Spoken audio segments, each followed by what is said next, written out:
Cellular phones first became widely available in the United States in the 1990s. Since then, along with the large and still growing number of cell phone users, the amount of time people spend on their phones has also risen sharply. The main concerns have focused on whether cell phones might increase the risk of brain tumors or other brain cancer in the head and neck area, as these areas are close to where the phone is usually held while talking or listening on a call. The possible connection between cell phones and cancer is controversial. Many years' worth of studies on cell phone and cancer have yielded conflicted results. Could cell phones be the cause of brain tumor or brain cancer? Before knowing this, we need to know about how do cell phones work.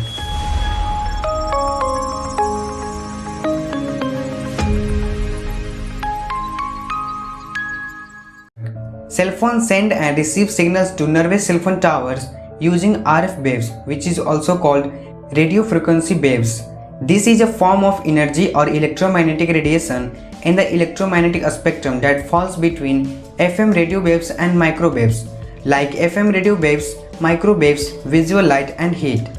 Including RF waves, they all are a form of non-ionizing radiation. Non-ionizing radiation is the part of the electromagnetic spectrum where there is insufficient energy to cause ionization. They don't have enough energy to cause cancer by directly damaging the DNA inside cells. RF waves are different from stronger types of radiation such as X-rays, gamma rays and ultraviolet rays. These ionizing radiation can break the chemical bonds in DNA, which might lead to cancer. While radio frequency radiation cannot ionize molecules, it can heat them, but to heat the molecules, the radiation must be given at very high power. Current safety standard limits cell phones to a maximum 1.6 watts per kilogram, which is not enough to warm the body.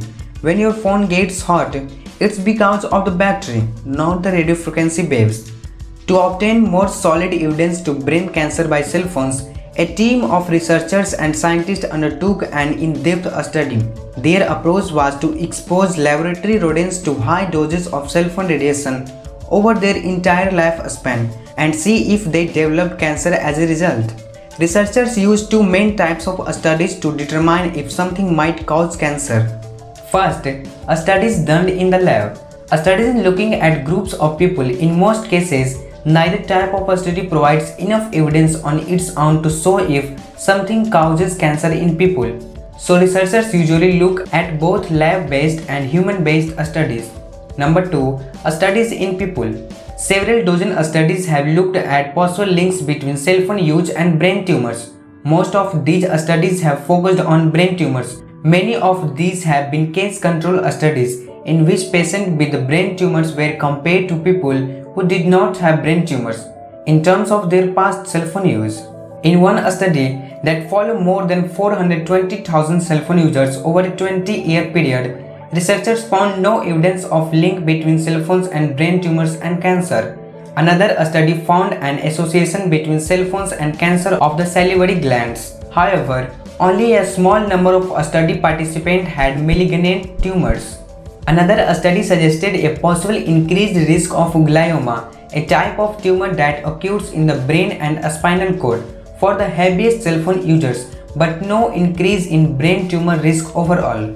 These studies have had mixed results. Some studies have found a possible link between cell phone use and brain tumors, while others have not. For example, several studies published by the same researchers group in Sweden have reported an increased risk of brain tumors in people using cell phones. After evaluating several studies on the possibility of connection between cell phones and glioma and non-cancerous brain tumor, International Agency for Research on Cancer, a part of WHO or World Health Organization, agreed that there is limited evidence that cell phone radiation is a cancer-causing agent. For now, no one knows if cell phones are capable of causing cancer. Although long-term studies are ongoing, to date there is no convincing evidence that cell phone use increase the risk of cancer. If you are concerned about the possible link between cell phones and cancer, consider limiting your use of cell phones or use a speaker or hands-free device that places the cell phone antenna, which is typically in the cell phone itself, away from your head. So I hope you learned something in this video. If you have any question, please type in comment section and share with your friends and family to support me. So see you again in next video. For then, bye bye.